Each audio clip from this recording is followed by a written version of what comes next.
Oh look, it's another video about the Peak Design Travel Duffle. Still deciding on getting this bag, even though that this is roughly 4 years old. Even if you're in the market for a new duffel bag in general, just stick around for a few minutes. You know, I was always in the search for a perfect duffel bag, and let's say I'm still searching. The Peak Design is a good duffel, but not so much of a great one. I'm sure you're aware of the Peak Design since you've clicked into this video, but Peak Design is well known for photography/videography community, and as well known for the well-built category of products. I mean, don't get me wrong, with Peak Design though, I love their products. I have a good number of them. Backpack, the sling bag, a tech pouch, shoe pouch, a capture clip with the Pro Pad, camera straps, and even cell phone accessories from, you know, the case, a wallet, cell phone tripod, a car mount, and the medium-sized camera cube.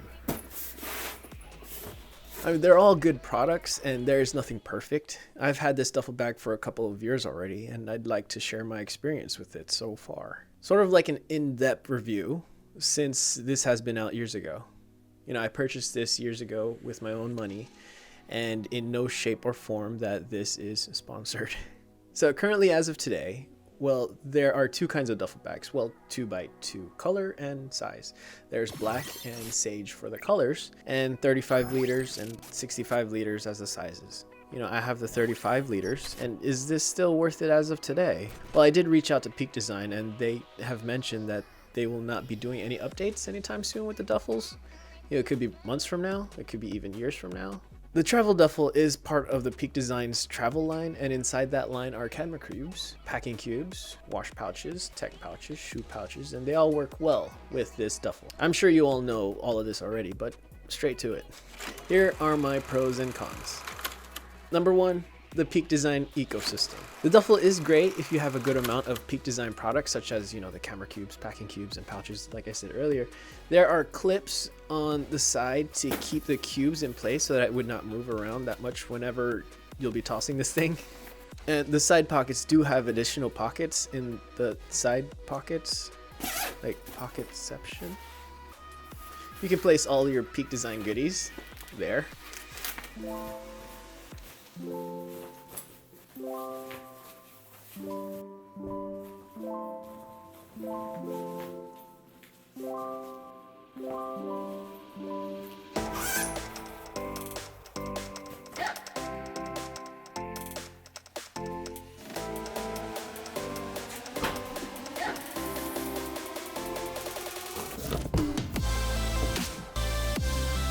Number two are these side handles near the bottom liner of the bag. I don't know, mostly I think that these handles are the handiest. You know, those times that you'd never think you'd need till you've actually used them and thought, I've missed out. Where has this been all my life? They're useful in a way if you're carrying heavy loads and need to swipe this out of the conveyor belt or across the seat of the car, in the trunk. You know, small details yet make a big impact. I mean, props to you, Peak Design team.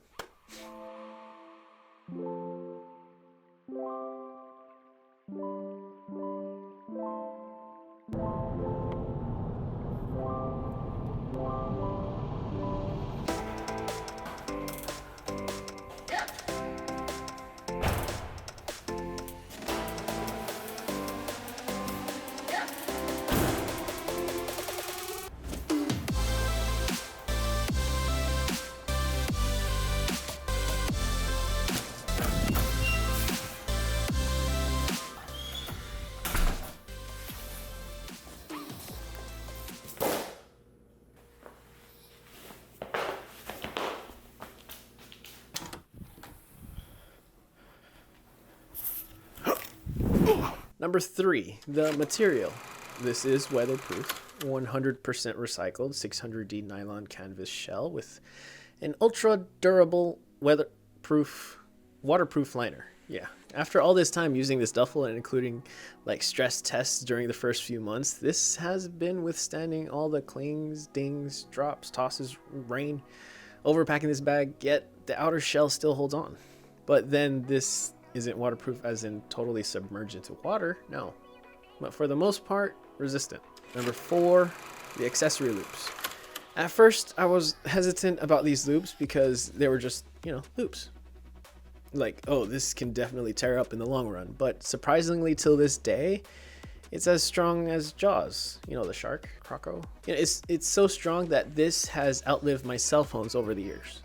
So strong, it'll make Indiana Jones's whip snap like webs. But anyway, these loops are pretty amazing, especially with the snaps. What is this? Loud bastard. Oh, it's for your phone. This here.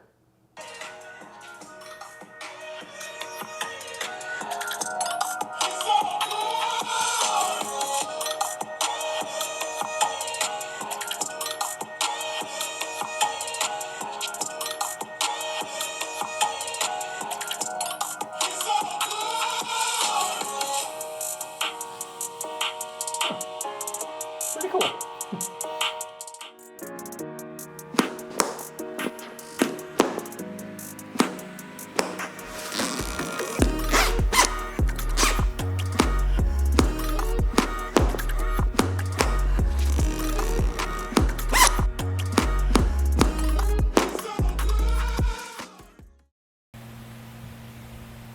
Yeah, there's not enough sun yet.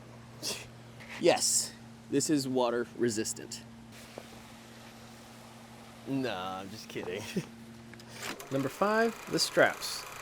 There isn't a good duffel bag if the straps aren't good enough. So this duffel has removable top handles and a removable padded shoulder strap. They are removable for a reason, and I'll get to that in a sec. The top handles do have magnets in them, so they won't go flying everywhere, which is handy. The Sage version has leather handles, but if you want to go vegan, for leather free, the black version is the way to go with the same material as the shell.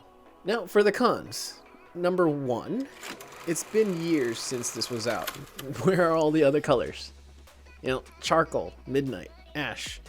My OCD kicks in whenever I carry charcoal or midnight gear, but then black comes in. Well, even though black is a standard color. But yeah, where are the other colors?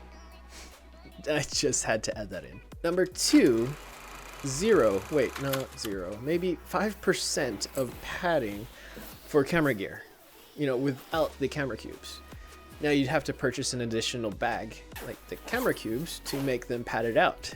I have a medium-sized camera cube and fits perfectly, but won't fit most of my gear, not unless I grab the large camera cube, which is pricey, specifically my tripod. I do own the Ulanzi Zero F38, which is about an inch larger than the Peak Design tripod, and I'm even sure the Peak Design tripod won't fit in here.